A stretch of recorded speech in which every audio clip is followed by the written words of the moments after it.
En avril 2015, Vince et Angelica, sa fiancée, ont planifié une super excursion en canoë-kayak. Malheureusement, cette joyeuse excursion en canoë va virer au cauchemar. Et on l'appellera d'ailleurs depuis Kayak Killer.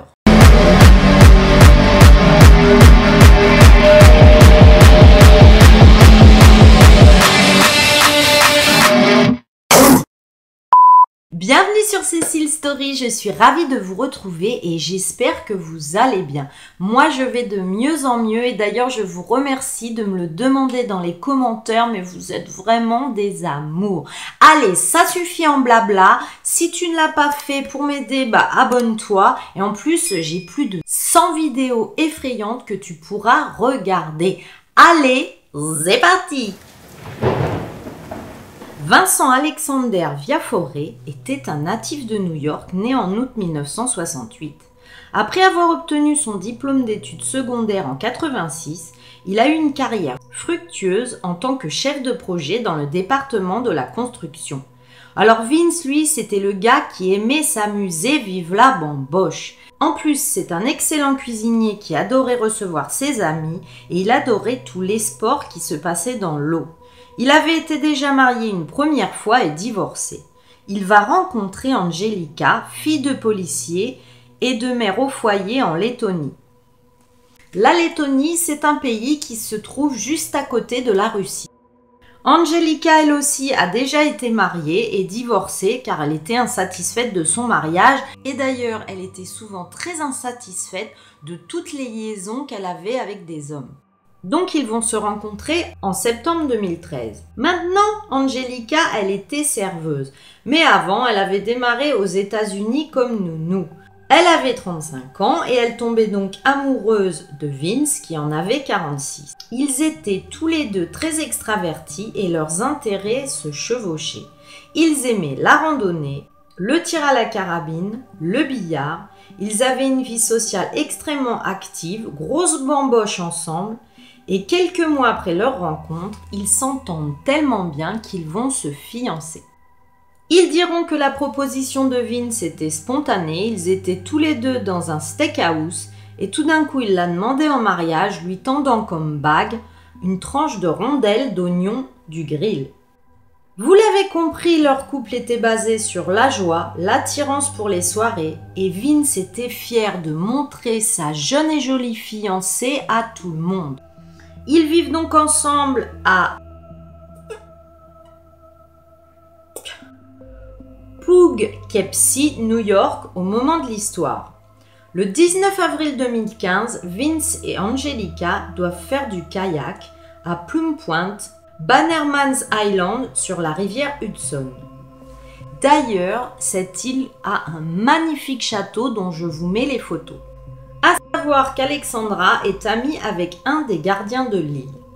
Elle et son fiancé Vincent avaient fait la fête la nuit précédente, ils avaient beaucoup bu, s'étaient disputés et là le lendemain ils avaient la gueule de bois. Ils vont quand même tenir à leur plan pour cette excursion en kayak l'après-midi et je ne sais pas si c'est vraiment une bonne idée quand vous avez la gueule de bois d'aller faire du kayak dans une rivière parce que je le rappelle, on est dans une DPAE et malheureusement dans mes histoires ça ne se finit jamais bien. Donc, ils s'en sont tenus à leur plan pour cette excursion. Ils vont commencer leur périple vers 16h15. Ils avaient prévu dans cette sortie d'organiser aussi une séance photo sexy.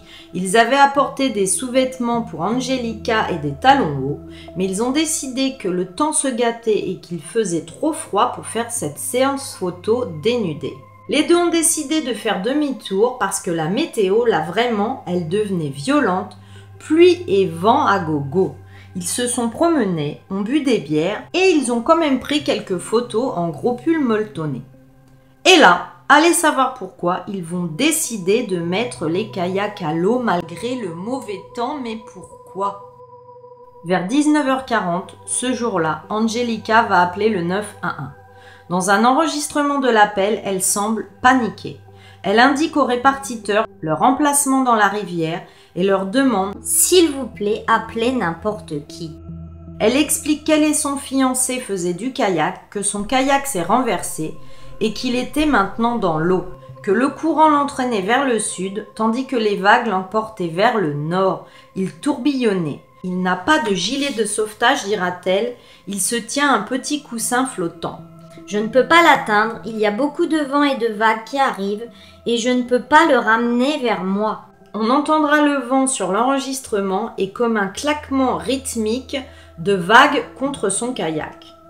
5 minutes après le début de l'appel, Angelica dit qu'elle ne peut plus voir son fiancé.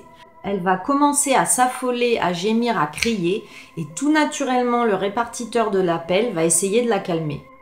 Alors que le répartiteur l'exhorte à rester calme, le véhicule d'urgence arrive et lui diront de venir vers eux. Les premiers intervenants n'ont pas pu trouver Vince ce jour-là et vont suspendre les recherches à cause du mauvais temps.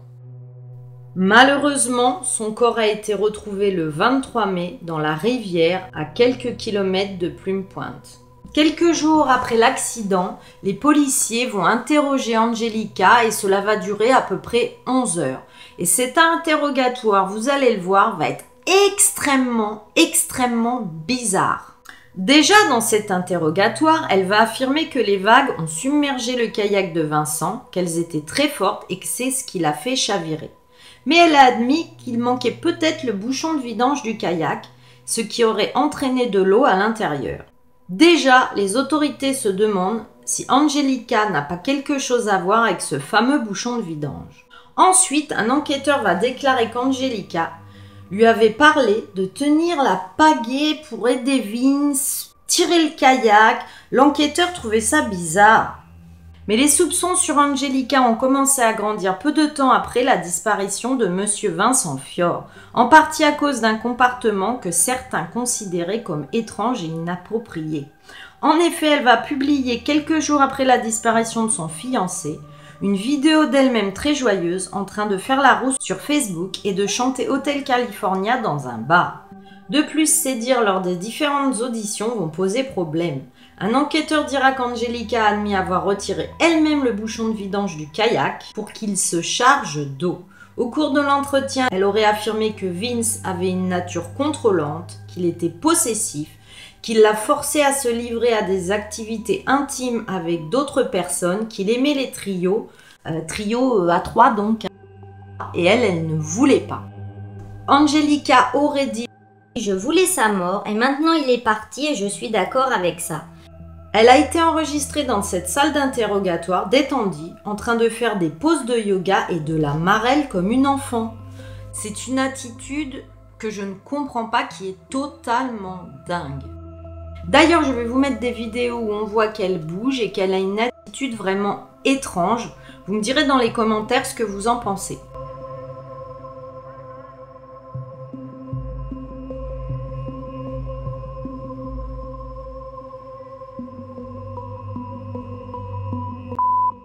Cependant, Angelica a déclaré que ce qu'elle venait de dire à la police est ce qu'il voulait entendre, qu'elle était à bout au bout de 11 heures. Elle dira « Il n'arrêtait pas de me poser les mêmes questions une centaine de fois et je savais que j'étais innocente. Mais j'étais à un point de rupture dans mon cerveau. Je l'ai juste fait. Je leur ai juste donné ce qu'ils voulaient. De plus, avec la barrière de la langue, je ne comprenais pas tout. Car ce que je voulais dire, c'est que je voulais être libre du style de vie que nous avions. De vie nocturne, de club de striptease et de trio, j'en avais assez, je n'aime pas ça. Je voulais juste être libre, mais en ce qui concerne Vince, je voulais toujours être avec lui.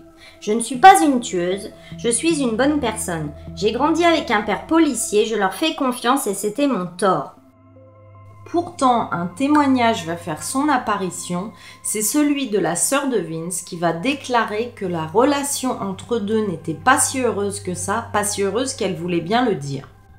Elle dira aussi qu'Angelica avait un fort tempérament, que Vince, son frère, voulait la quitter et que comme elle ne travaillait pas, elle se retrouverait à la rue. Elle dira que du coup, elle l'avait peut-être tué pour garder l'argent de l'assurance. Et oui, car les autorités vont s'apercevoir que Vince avait contracté 2 assurances de 250 000 $ qui allaient au bénéfice d'Angelica si Vince venait à disparaître. Donc, vous aurez bien compris ce que pense la sœur. Elle se dit que comme Vince voulait quitter Angelica, Angelica a préféré supprimer Vince pour avoir l'argent et ne pas se retrouver à la rue. Même les autorités pensaient cela. Ils se disaient d'un côté elle était seule et de l'autre elle était seule mais avec un demi-million de dollars. Un enquêteur de la police d'État a témoigné qu'Angelica lui avait dit qu'elle avait pris la pagaie de son fiancé, l'avait poussé, l'avait fait chavirer et qu'elle l'avait maintenu sous l'eau glaciale. La victime serait restée accrochée à la vie pendant quelques minutes sous son kayak retourné et c'est une situation d'horreur. Angelica aurait attendu une vingtaine de minutes avant d'appeler les secours. Et là, le temps passe, cela fait maintenant plus d'une semaine que Vince a disparu, que les autorités continuent leur enquête et Angelica va poster des photos d'elle et de son fiancé sur Facebook avec plein de commentaires étranges. Rapidement, toute la famille de Vince soupçonne Angelica comme les autorités, comme je vous l'ai dit.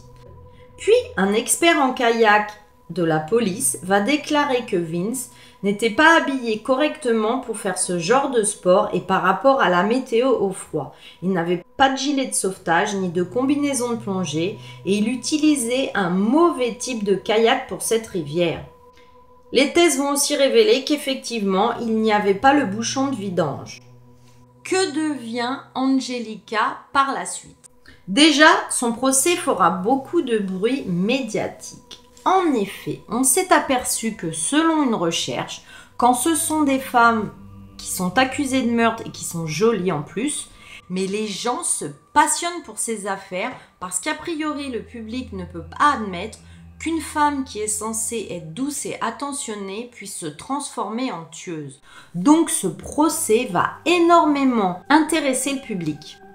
Car en effet, dans l'esprit humain, cela se révèle comme incompatible de la part d'une femme d'être une tueuse. Donc revenons à cette histoire. En juillet 2017, quelques semaines seulement après le procès prévu d'Angelica, elle a accepté de plaider coupable à une accusation moindre d'homicide par négligence. Angelica a admis qu'elle aurait pu reconnaître les risques auxquels le couple était confronté ce soir-là, mais qu'elle était dans l'euphorie et qu'elle était encore un peu saoule. Mais elle a toujours soutenu qu'elle n'avait pas l'intention de tuer Vince. Angelica a été condamnée de 1 an et demi à 4 ans de prison en novembre 2017.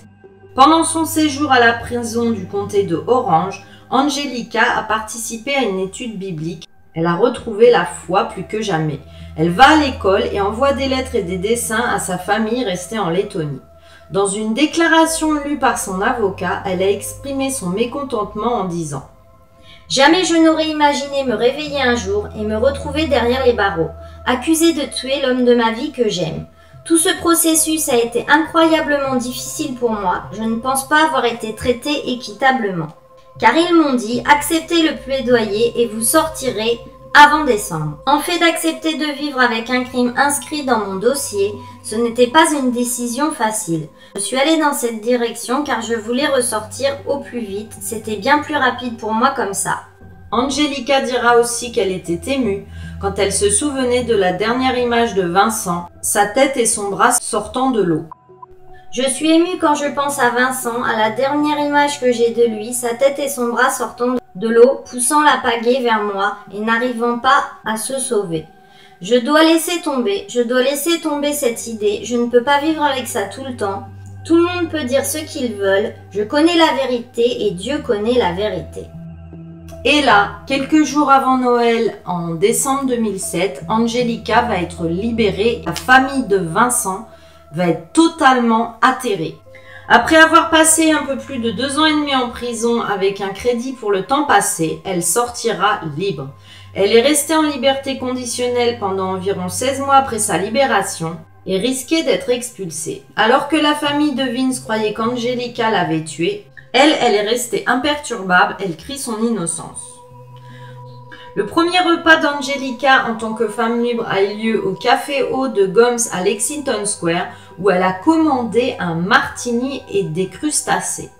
Et que ce soit pendant la prison ou après, à savoir qu'elle a accordé énormément d'interviews. Travaille dans une ferme, à s'occuper des animaux, tout ça sous le couvert d'un organisme chrétien. Il apparaît qu'elle a une obsession à prendre tout en photo. Sa cabane donne sur un lac où elle fait parfois du kayak et où elle a été baptisée en septembre, chrétienne née de nouveau. On peut voir dans sa maison une photo d'elle et de Vincent. Elle est donc en liberté conditionnelle. Alexandra a refusé de dire où elle vivait depuis sa libération, mais on sait qu'elle va à l'église et rend visite à ses amis. Mais son statut d'émigration n'est pas tout à fait clair et on ne sait pas si elle peut rester ou être expulsée. Depuis sa libération, elle a fait énormément parler d'elle, car elle est retournée sur les lieux de la rivière où il y a eu le drame et a fait tout un tas de selfies et de photos devant la rivière et elle a dit qu'elle pensait y retourner tous les ans comme une sorte de commémoration. Disant cette phrase un peu bizarre que même si c'est un site tragique pour elle, elle a dit qu'elle était toujours attirée par ce lieu. Depuis, donc, elle a accordé énormément d'interviews, dont une interview à elle, où elle a fait une photo bizarre d'elle sous l'eau. Voilà, cette bizarre et horrible histoire de traversée en canoë-kayak est terminée. Bon, déjà, dis-moi si tu la connaissais, parce que je sais qu'elle est un petit peu connue, puisque je vous dis, cette histoire de belle tueuse a été très populaire. Dis-moi aussi si tu penses qu'elle est coupable ou non coupable. Et dis-moi, c'est ça que je voulais savoir, mais qu'est-ce que tu penses des vidéos de son interrogatoire? Parce que moi, je trouve son attitude totalement bizarre, on dirait presque qu'elle est un peu faux-folle. Après, vous me direz, c'est pas parce qu'on est fou qu'on est tueur, mais en tous les cas, je trouve ces vidéos dérangeantes. Dis-moi tout ça. Vous en conviendrez pour cette histoire, pour le référencement, on va laisser un emoji canoë-kayak, et puis si tu le trouves pas, tu m'en laisses un autre. Je voulais vous remercier pour tous vos commentaires et votre soutien. D'ailleurs, sur Tipeee et les dons que vous me faites sur YouTube, vous m'avez laissé de l'argent et cela m'a permis d'acheter mon nouveau micro. Si tu ne l'as pas encore fait, mais laisse-moi un pouce en l'air, abonne-toi et clique sur la... J'arrive pas à le dire. Si tu ne l'as pas encore fait, mais laisse-moi un pouce en l'air, abonne-toi et clique sur la clochette. Ouais, j'ai réussi à le dire. D'ici la prochaine fois, mais prenez soin de vous, mes zigotos. Surtout, regardez derrière vous si vous allez en canoë-kayak sur la rivière. Et moi, je vous dis bye bye!